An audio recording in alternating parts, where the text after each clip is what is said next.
बिस्मिल्लाहिर्रहमानिर्रहीम। Last time हमने कुछ डेफिनेशंस देखी थी स्पेक्ट्रोफोटोमेट्री में।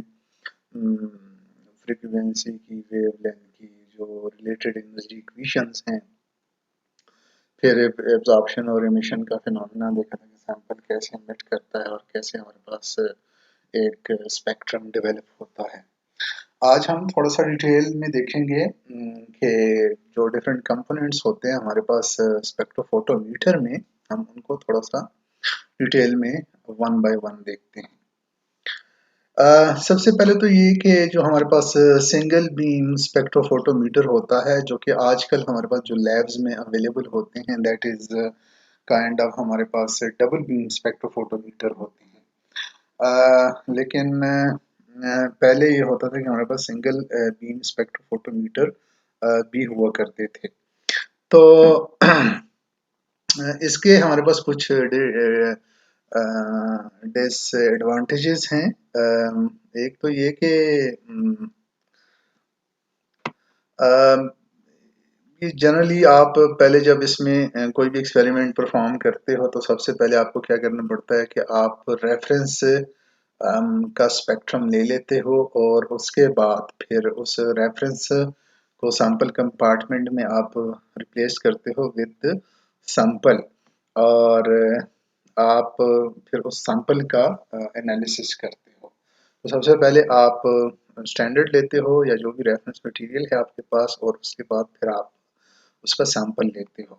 अगेन वही फेमस इक्वेशन है हमारे पास, log of p naught over p which is equal to negative log of t, because transmittance हमारे पास p जो कि इमिटेड रेडिएशन है या ट्रांसमिटेड रेडिएशन है डिवाइडेड बाय हमारे पास इंसिडेंट रेडिएशन है।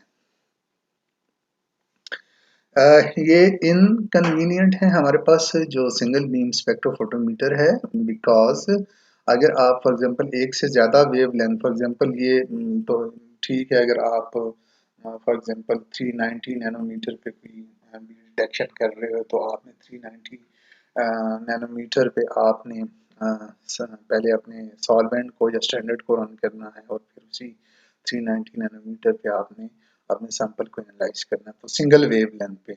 अगर आप उसके लिए मल्टी वेव लेंथ की सिलेक्शन करते हो, आपने एग्जांपल 390 पे कर लिया, 400 पे कर लिया, 410 पे या 20 पे या 500 नैनोमीटर पे करना है, तो आपने अगेन एंड अगेन जब आप वेव लेंथ की सिलेक्शन करोगे तो आपने उसमें रेफरेंस रखना है पहले, और फिर उसमें उसी वेव लेंथ पे आपने अपना सॉल्वेंट अपना सैंपल जो है ना वो रन करना है। It is poorly suited to measure, जो कि हमारे पास जो फॉर मल्टीपल वेव लेंथ हमारे पास थोड़ा सा हेक्टिक किस्म का ये काम हो जाता है कि हर दफ़ा आपने सैंपल सॉल्वेंट रन करना है या रेफरेंस रन करना है, फिर उसके बाद सैंपल रन करना है। Absorbance as a function of time आप इसमें नहीं कर सकते। समटाइम्स आपके पास काइनेटिक्स में कुछ ऐसी रिएक्शंस होते हैं जिसमें रेट ऑफ रिएक्शंस या ऑर्डर ऑफ रिएक्शन आपने फाइंड आउट करना होता है। तो उसको आप टाइम के अगेंस्ट नहीं कर सकते। आप चूंकि वो उसमें टाइम जैसे गुजरता है तो और उसमें वेरिएशन आ जाती हैं और आप उस पर काइनेटिक स्टडीज नहीं कर सकते सिंगल बीम स्पेक्ट्रोफोटोमीटर में। जहाँ तक डबल बीम स्पेक्ट्रोफोटोमीटर की बात है, तो here light alternatively pass through sample and reference with the help of chopper या rotating mirror, जो भी आप इसको कह रहे हैं, यहाँ पे हमारे पास लगा होता है। जब लाइट पास होती है थ्रू सैंपल तो डिटेक्टर मेजर करता है हमारे पास P because transmitted light, and when it is passed through reference material alternatively, ये चॉपर है तो ये चॉपर डायरेक्ट करता है आपकी जो इनकमिंग लाइट है through sample and through reference one by one. तो जब ये सैंपल से पास होगा तो हमारे पास पी मेजरमेंट होगी, और हमारे पास जब ये थ्रू रेफरेंस पास होगा, यहाँ पे एक मिरर लगा हुआ है, और थ्रू रेफरेंस जब ये पास होगा तो हमारे पास पी नॉट की मेजरमेंट तो साइमल्टेनियसली आप रेफरेंस और सैंपल की मेजरमेंट करते हो और जो रेशो होती है वो कंप्यूटर के थ्रू ऑपरेशन के थ्रू आपके पास एब्जॉर्बेंस के रिजल्ट आते हैं। और आपके पास पी और पी नॉट जो ट्रांसमिटेंस या फिर आप एब्जॉर्बेंस जो है ना वो कैलकुलेट कर लेते हो through instrument. These procedures provide automatic correction for change of source intensity and detector response with time and lambda.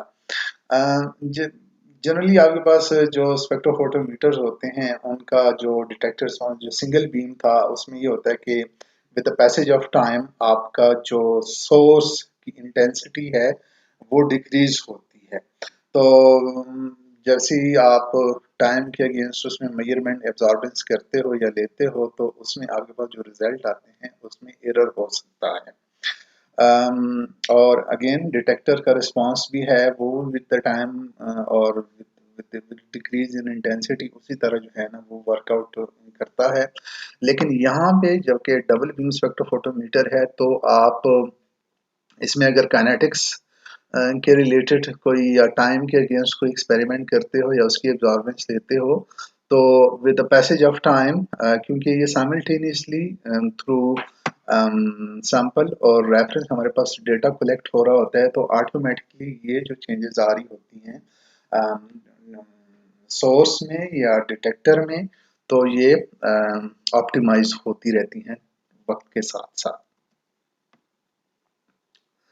सबसे पहले आप इसमें जब परफॉर्म करते हो स्पेक्ट्रोफोटोमेट्रिकली किसी भी एक्सपेरिमेंट को तो सबसे पहले आप बेसलाइन मेजरमेंट करते हो। बेसलाइन मेजरमेंट का ये होता है कि आप यहाँ पे भी रेफरेंस कंपार्टमेंट में भी अपना रेफरेंस मटेरियल रखते हो या जो भी सॉल्वेंट में आपने सोल्यूशन प्रिपेयर किया है और सैंपल कंपार्टमेंट में भी आप अपना वही रेफरेंस या सॉल्वेंट मटेरियल रखते हो। तो आप एक बेसलाइन करेक्शन करते हो सबसे पहले और फाइनली जब बेसलाइन करेक्ट हो जाता है तो फिर आप अपना सैंपल इसमें रखते हो और अल्टरनेटिवली जब रेज इसमें से पास होती है हमारे पास जो डेटा आता है वो ऑटोमेटिकली उसमें से बेसलाइन की करेक्शन हो के हमारे पास वो डेटा आ रहा होता है। विजिबल लाइट के लिए आपके पास जो सोर्सेज हैं वो क्वार्ट्ज हैलोजन लैंप हैं और यूवी लाइट के लिए जो सोर्स है आपके पास वो ड्यूट्रियन आर्क लैंप उसको कहते हैं या बल्ब कह लें इसको जो भी आप इसको समझ सकते हैं। टंगस्टन लैंप जो है होता है हमारे पास वो इमिशन करता है continuous visible and near IR radiations की। जो टंगस्टन फिलामेंट है हमारे पास टंगस्टन लैंप में that is operating on 3000 kelvin और हमारे पास जो इसकी रेंज हमारे पास होती है जो जो जो लाइट को इमिट करता है उसकी जो रेंज है हमारे पास वो 320 नैनोमीटर से ऑनवर्ड टू 2500 नैनोमीटर हमारे पास उसकी रेंज होती है। जो कि पार्ट ऑफ यूवी विजिबल और पार्ट ऑफ आईआर हमारे पास ये पूरी रेंज जो है वो कवर करती है। Part of UV for example आप 0 से ऑनवर्ड 400 तक अगर आपके पास यूवी रीजन है तो अबाउट 80 नैनोमीटर आपका यूवी रीजन ये लैंप कवर करता है और ऑनवर्ड फिर आप पार्ट ऑफ द आईआर का रीजन आप यहाँ से आपके पास कवर होता है। UV spectroscopy implies deuterium arc lamp हमारे पास होता है। कंट्रोल्ड इलेक्ट्रिक डिस्चार्ज होता है ड्यूटियम जो गैस होता है that is dissociated into atomic form and we get radiations of about in a range from 110 nanometer to 400 nanometer। Generally अगर आप इस ग्राफ को देखें तो इस ग्राफ में हमारे पास जो टंगस्टन है उस की लाइन या उसकी आप लाइट इंटेंसिटी आप देखते हैं कि वो ब्लू से हमने रिप्रेजेंट किया हुआ है यहाँ पे और ड्यूटियम आर्क लैम्प की जो लाइट इंटेंसिटी है वो ब्लैक से। तो अबाउट एट 360 नैनोमीटर उसमें जो एक डबल बीम स्पेक्ट्रोफोटोमीटर है आपके पास, वहाँ पे एक स्विच लगाया होता है और वो स्विच ऑन एंड ऑफ होता है in order to have maximum intensity at this wavelength to pass through sample. IR in the range from 4000 to 200 पर सेंटीमीटर की रेंज में जब हमारे पास IR रेंज है तो हमारे पास इस silicon carbide glow bar that is heated to 1500 Kelvin by an electric current, तो हमारे पास एक 10 सेंटीमीटर से 10 mm से शायद सेंटीमीटर से 10 सेंटीमीटर से 20 सेंटीमीटर तक हमारे पास एक ग्लो बार होता है, एक काइंड ऑफ बार होता है और उसमें से हमारे पास सिलिकॉन कार्बाइड में से जब हम उसको 1500 डिग्री सेंटीग्रेड केल्विन तक हम उसको हीट करते हैं तो हमारे पास 4000 टू 200 पर सेंटीमीटर तक इमिशंस होती हैं उसमें, और हम इस सोर्स को हम IR स्पेक्ट्रोफोटोमीटर में यूज करते हैं।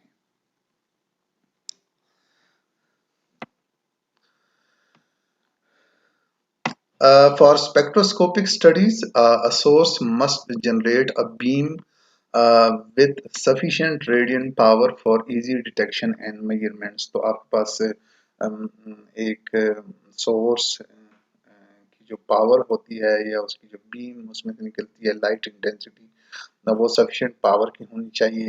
It should be stable for reasonable period of time. This is for for reasonable period of time because power varies with V regulated power source.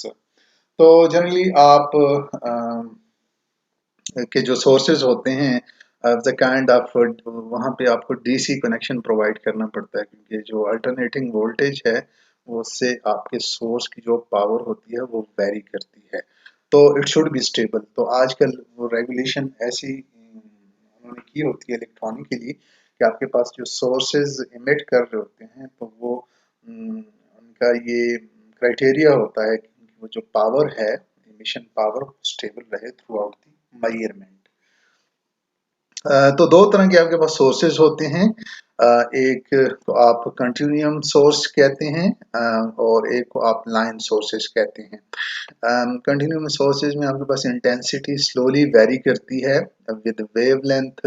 For example आपके पास UV absorption में आप काम करें, fluorescence में आप काम कर रहे होते हो, स्पेक्ट्रोफोटोमीटर जो यूवी विजिबल है उसमें स्लोली वेरी कर रही होती है, आपके पास कंटिन्यूम सोर्स होता है उसमें. जो लाइन सोर्सेज होते हैं वो emits a limited number of lines, जैसे लेज़र जब आप यूज़ करते हो एज ए सोर्स उसको आप लाइन सोर्स कहते हो, जो कि एटॉमिक एब्जॉर्प्शन में, एटॉमिक एंड मॉलिक्यूलर फ्लोरेसेंस में यूज़ होते हैं, जैसे कि हालो कैथोड लैम्प्स हैं, तो the kind of line sources हमारे पास होते हैं. एक one of the line source is laser जो कि मोस्टली इक्विपमेंट में आप यूज़ करते हो, और लेज़र के लिए जो कंडीशन है necessary that is population inversion होती है हमारे पास. पॉपुलेशन इन्वर्जन मीन के आपके पास जो हायर स्टेट्स हैं, एनर्जी स्टेट्स हैं, उसमें जो एक्साइटेड नंबर ऑफ मॉलिक्यूल्स होते हैं वो कंपैरेटिवली लार्जर होते हैं to that in the ground state, तो वहाँ पे आपको पॉपुलेशन इन्वर्जन होती है. फॉर एग्जांपल ये हमारे पास एक लेज़र के फंक्शन का एक हमारे पास फ्लो शीट डायग्राम है, तो हम देखते हैं कि हमारे पास ये ई नॉट है जो कि ग्राउंड स्टेट है हमारे पास, फिर E1 है हमारे पास जो कि फर्स्ट एक्साइटेड स्टेट है, फिर E2 है, फिर हमारे पास E3 है.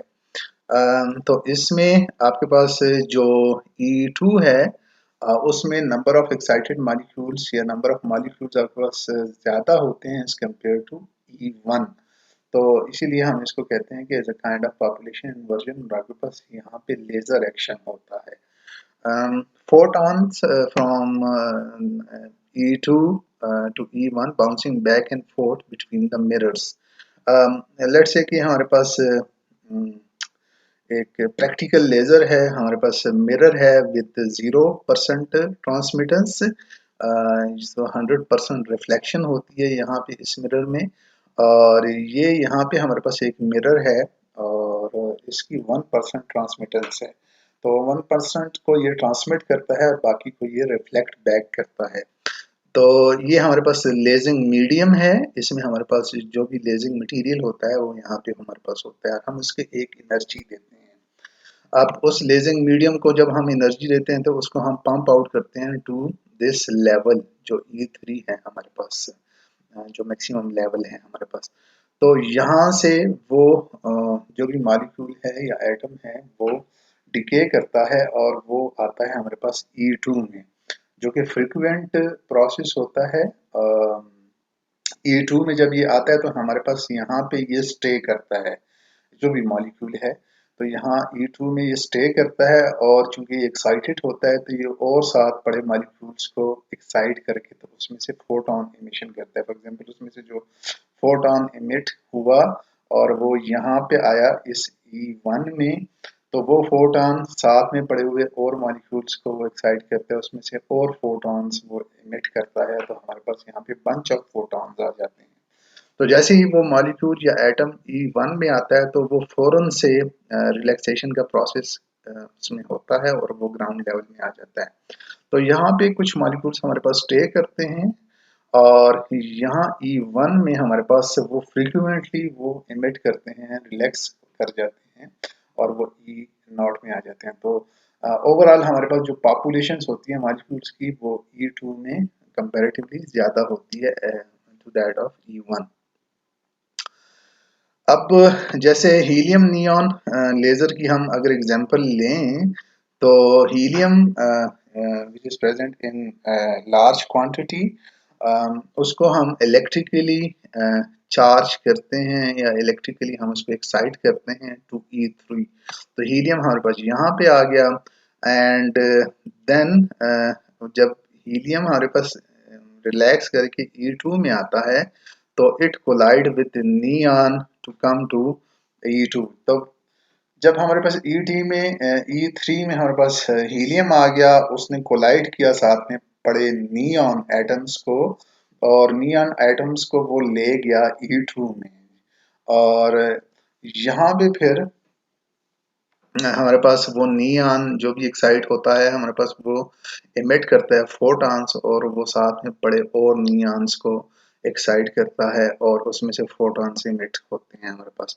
तो वो फोटॉन जो इमिट होते हैं वो यहाँ पे मूवमेंट करते हैं इन दो मिरर्स के दरमियान, और वो अपने रास्ते में पड़े हुए और नियॉन्स को या जो भी हीलियम एटम्स उसके सामने आते हैं तो उनमें से उनको एक्साइट करता है और फिर वो डी एक्साइटेशन का प्रोसेस होता है और फोटॉन जो है ना वो इमिट होते हैं और हमारे पास रिजल्टेंट यहाँ से 1% जो फोटॉन्स इमिट हुए हैं इस सारे मीडियम में, तो वो हमारे पास यहाँ से ट्रांसमिट होते हैं, हमारे पास एक लेजिंग बीम हमारे पास यहाँ पे आती है।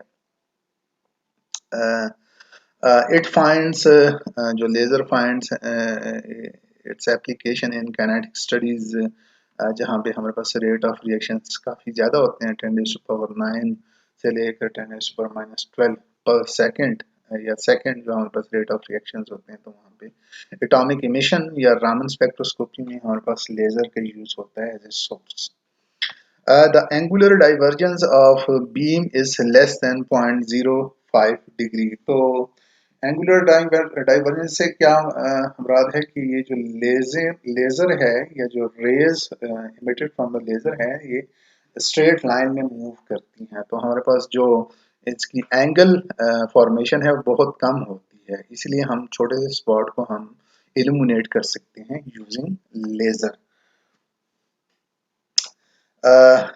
Laser light is plane polarized with electric field oscillating in one plane. It is also coherent. तो plane polarized का क्या मतलब है कि हमारे पास जो इलेक्ट्रिक फील्ड है इसकी वो एक ही प्लेन में जब वो फॉरवर्ड मूव कर रही होती है तो वो एक ही प्लेन में जो है ना वो ऑसिलेट कर रही होती है। कोहेरेंट का मतलब ये है कि जैसी जितनी रेज यहाँ से इमिट होती हैं इस मिरर में से, तो वो सारी की सारी इन फेज होती हैं। वो एक ही टाइम पे जो है ना वो निकल रही होती हैं और इन फेज होती हैं हमारे पास। तो दैट इज कोहेरेंट, और इसी वजह से जो है ना उसकी जो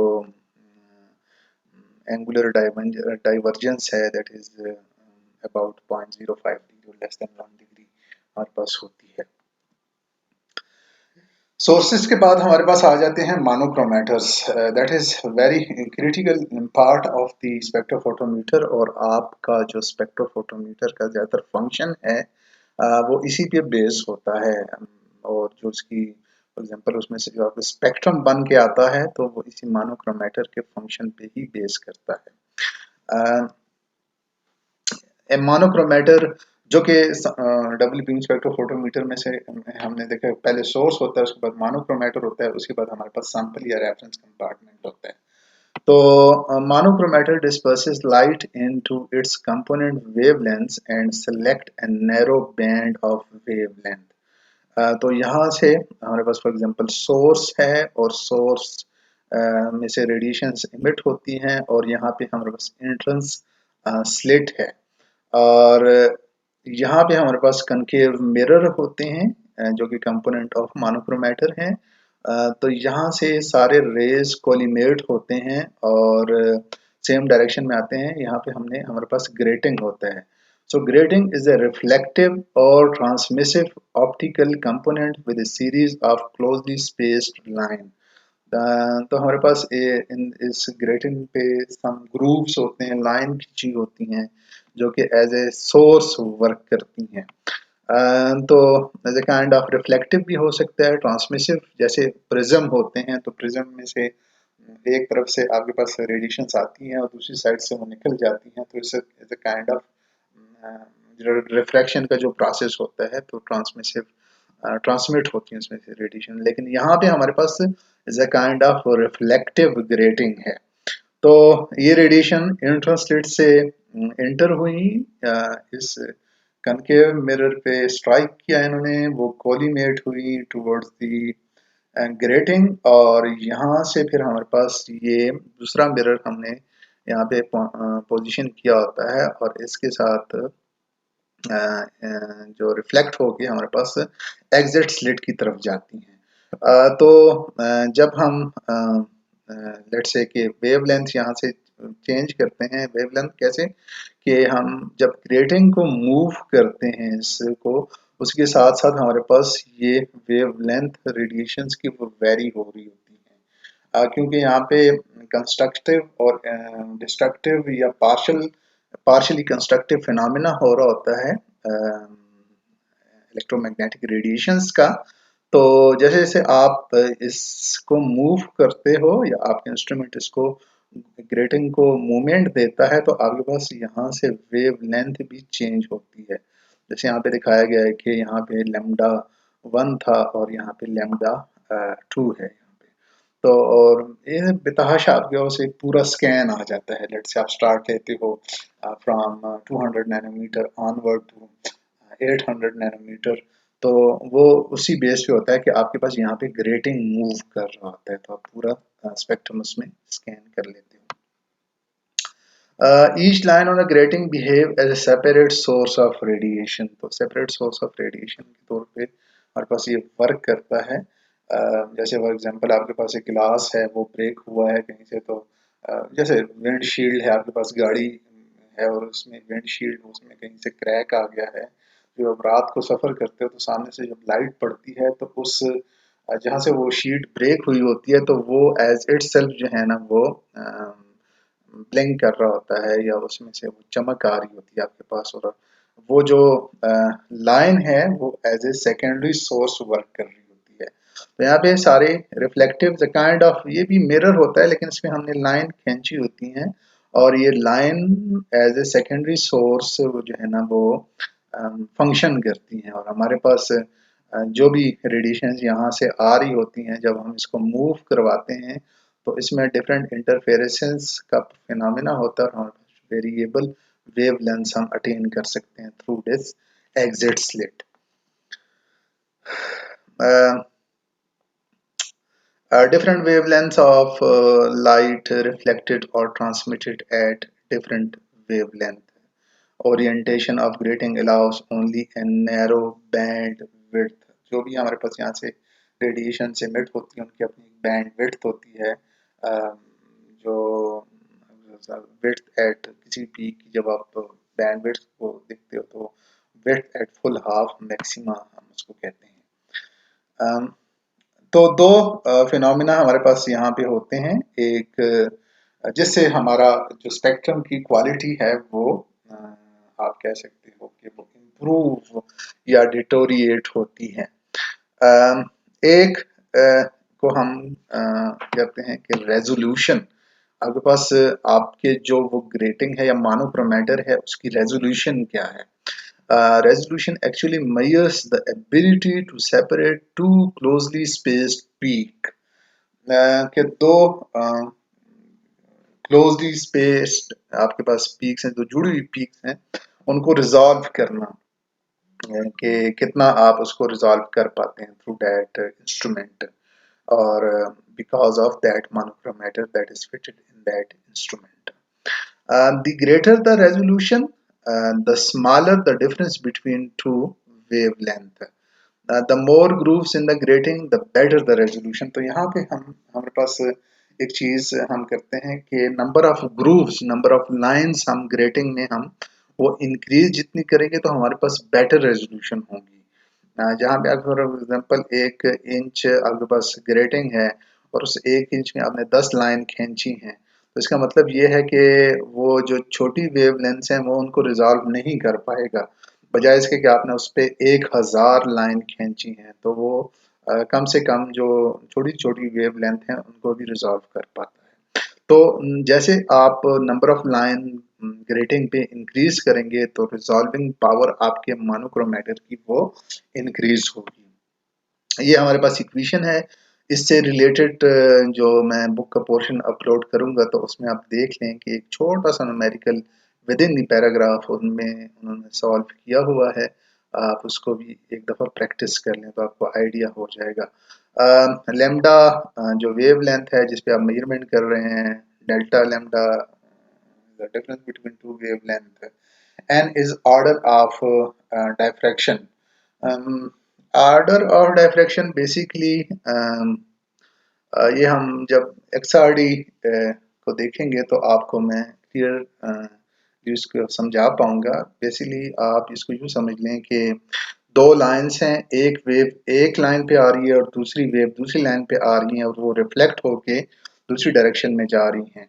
अगर ये आपस में इंटरेक्ट करती हैं और सुपर इम्पोज हो जाती हैं और कंस्ट्रक्टिव इंटरफेरेंस करती हैं तो ये हम एक लाइन और जुड़ी हुई दो लाइनों की इसको first order of reflection diffraction कहेंगे।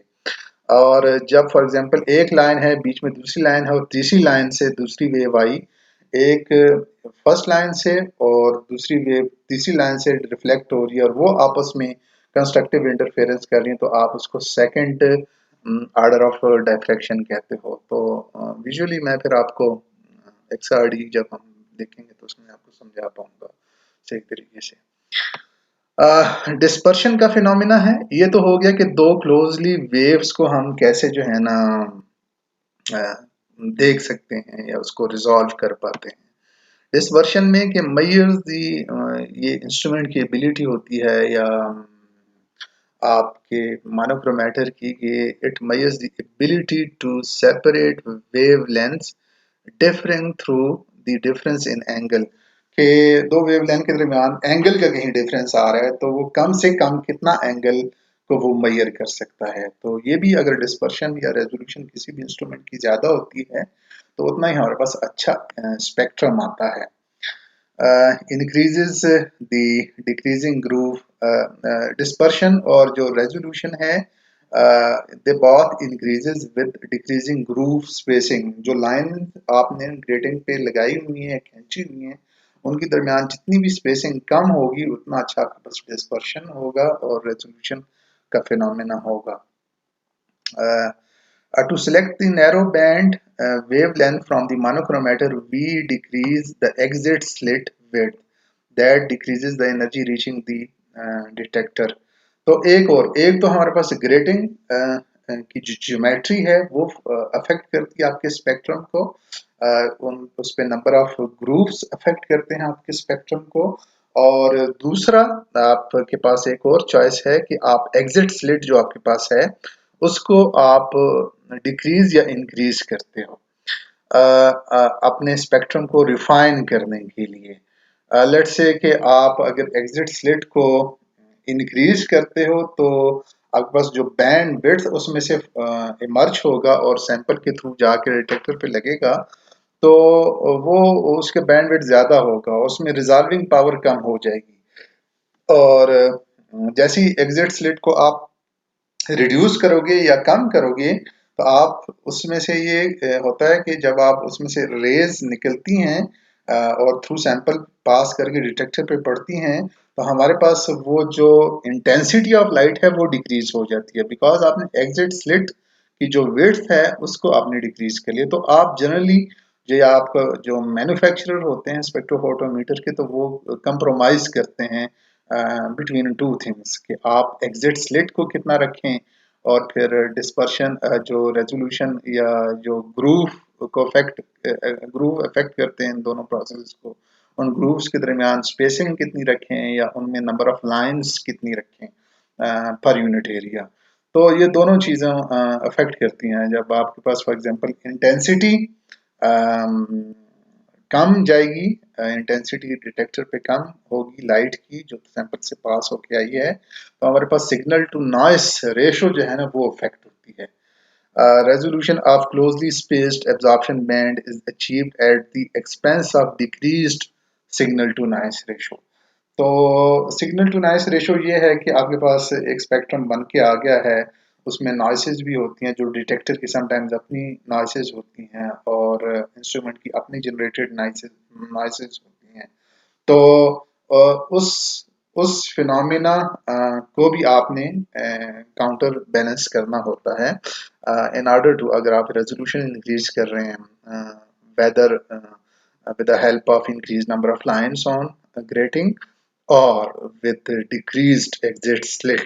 तो दोनों में से आपको देखना पड़ता है कि वो सिग्नल टू नॉइस को जो जो रेशो है उसको ज्यादा इफेक्ट तो नहीं कर रही। सिग्नल टू नॉइस रेशो को भी हम थोड़ा सा देखेंगे, लेकिन इससे नेक्स्ट जो लेक्चर होगा उसमें आपको क्लियर हो जाएगा कि कैसे इफेक्ट होता है सिग्नल टू नॉइस रेशो किसी भी इंस्ट्रूमेंट में। Monochromatic bandwidth, generally आप the wider the exit slit the wider the band of wavelengths। अब फॉर एग्जांपल ये हमारे पास एक प्लॉट है, साइड पे आप देख लें, एक ही सैंपल का हमने लिया है, लेकिन हम इसमें क्या करेंगे जो बैंड विड्थ है या जो एग्जिट स्लिट है वो हम वेरी कर रहे हैं। तो आप देखें कि यहाँ पे जो ब्लू वाली कर्व है हमारे पास, यहाँ पे एग्जिट स्लिट हमारे पास कम है, इसकी बैंड विड्थ 0.1 नैनोमीटर है।